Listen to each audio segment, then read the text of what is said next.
Hi friends आमी Soma सोमास cooking चैनेले आपनादेर सबाइके स्वागत।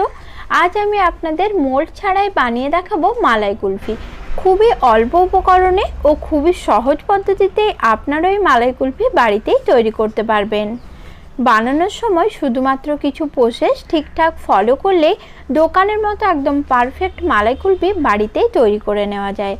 चलुन ताहले एखन এই मालाई कुल्फी रेसिपिटी देखे निन। भिडियोटी भालो लागले लाइक और शेयर करार अनुरोध रइल। कुल्फी बानानोर जोन्नो प्रथमे आमि एखाने दूध नियेछि 1 लिटार। 1 लिटार फुल क्रीम दूध आमि एखाने नियेछि। आपनाराও चेष्टा करबेन अवश्य करे फुल क्रीम दूध नेওয়ার, ताते करे किन्तु कुल्फिटा एकदम पारफेक्ट तैरी होबे। दूधटा आमि गरम होते बसिए दिएछि। तारपर दूधटा जखन एकदम हालका उष्ण गरम होयेছে जाते आंगुल डुबिए रखा जाए सेई अवस्थाय दूधेर मध्य आमि दिए दिलाम हाफ कप गुঁড়ো दूध। एते करे दूधटा खूब ताड़ाताड़ी घन हो जाबे। खूब बेशिक्षण फुटिए किन्तु जाल करते होबे ना। गुঁড়ো दूधटा देखुन उष्ण गरम दूधे देওয়ার संगे संगे खूब सुंदर भावे मिशे जाए। दूध आमी भालो करे मिशिए निয়েছি। এখন दूधटा फोटार जोन्नो रेखे देब। मीडियम हाई फ्लेमे दूधटा आमी फुटिए निচ্ছি और अवश्य करे कन्टिन्यू नाड़ाचाड़ा करते थाकते होबे जाते कड़ार तलाय दूध ना लेगे जाए। এখন দেখুন দুধটা ফুটে উঠেছে। এই পর্যায়ে গ্যাসের ফ্লেম আমি মিডিয়ামে করে দিচ্ছি। তারপর খুব ভালোভাবে দুধটা আবার নাড়াচাড়া করে নেব। এইভাবে দুধটাকে মিডিয়াম ফ্লেমে আমি 7-8 মিনিট ফুটিয়ে নিচ্ছি। 7-8 মিনিট পর দেখাচ্ছি, দেখুন আগের থেকে দুধটা অনেকটাই ঘন হয়ে গেছে। আর দুধের ওপরে যে একটা সর বসছে বা দুধের সাইডে যে সরটা বসছে সেটাও হাতা দিয়ে খুব ভালোভাবে দুধের সাথে মিশিয়ে নিতে হবে। এইভাবে আরও 10 মিনিট দুধটা নাড়াচাড়া করে আমি ভালোভাবে ফুটিয়ে ঘন করে নিচ্ছি।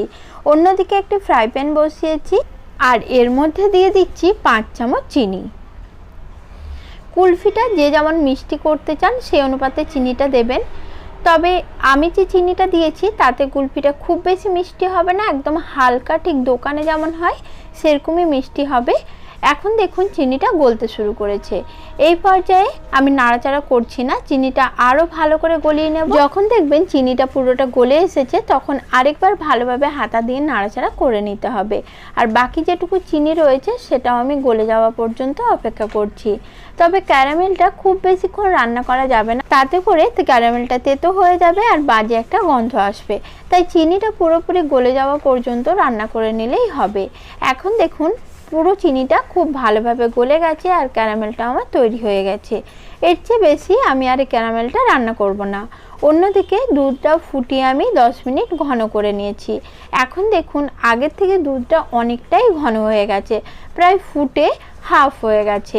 এই পর্যায়ে বানিয়ে রাখা ক্যারামেলটা আমি দুধের মধ্যে দিয়ে দিচ্ছি। আর এই কাজটা কিন্তু খুব তাড়াতাড়ি করতে হবে, নাহলে ক্যারামেলটি ঘন হয়ে যাবে। এখন দুধের সঙ্গে ক্যারামেল খুব ভালো করে মিশিয়ে নিতে হবে। দোকানের কুলফি বানানোর সময় ঠিক একই প্রসেসে বানায়, সেই কারণে দোকানের কুলফির মধ্যে খুব সুন্দর একটা কালার আসে। এখন ক্যারামেল ও দুধটা আমি খুব ভালো করে মিশিয়ে নিচ্ছি। আর দোকানের কুলফিতে যে ফ্লেভারটা থাকে সেটা হলো এলাচ গুঁড়োর ফ্লেভার। সেই এলাচ গুঁড়ো আমি এখানে হাফ চামচ দিয়ে দিলাম। এখন এটাও ভালো করে মিশিয়ে নিচ্ছি। তারপর গ্যাসের ফ্লেম মিডিয়ামে রেখে আবারও 5 মিনিট আমি দুধটা ভালো করে ফুটিয়ে নিচ্ছি। আর এখন যেহেতু দুধটা আগের থেকেও অনেক ঘন হয়ে গেছে তাই দুধটা কন্টিনিউ নাড়াচাড়া করতে থাকতে হবে, নাহলে কড়ার তলায় লেগে যাবে। আর 5 মিনিট পর দেখাচ্ছি, দেখুন দুধটা কতটা ঘন হয়ে গেছে। মালাই আমাদের একদম তৈরি। এই পর্যায়ে গ্যাসটি আমি অফ করে দেব আর কুলফির যে মালাইটা এটা পুরোপুরি ঠান্ডা করে নেব। কুলফির মালাইটি ঠান্ডা করে নেওয়ার জন্য আমি একটি বড় বাটির মধ্যে মালাইটা প্রথমে ঢেলে নিলাম। আর এখন আমি কুলফির মালাইটি পুরোপুরি ঠান্ডা করে নিয়েছি। কুলফি বসানোর আগে মালাইটি হ্যান্ড উইক্সের সাহায্যে খুব ভালোভাবে একটু ফেটিয়ে সব কিছু ভালোভাবে মিশিয়ে নিলাম। এখন একটি মগের মধ্যে আমি মালাইটি ঢেলে নিলাম আর নিয়েছি কুলফি বসানোর জন্য ছোট ছোট কফি কাপ। আর এই কফি কাপগুলো খুব সহজে আপনারা মার্কেটে পেয়ে যাবেন। এখন এই কাপের মধ্যে কুলফির মালাইটা আমি ঢেলে নিচ্ছি। এই সময় যারা এখনও আমার চ্যানেলটি সাবস্ক্রাইব করেনি তারা ঝটপট আমার চ্যানেলটি সাবস্ক্রাইব করে নিন।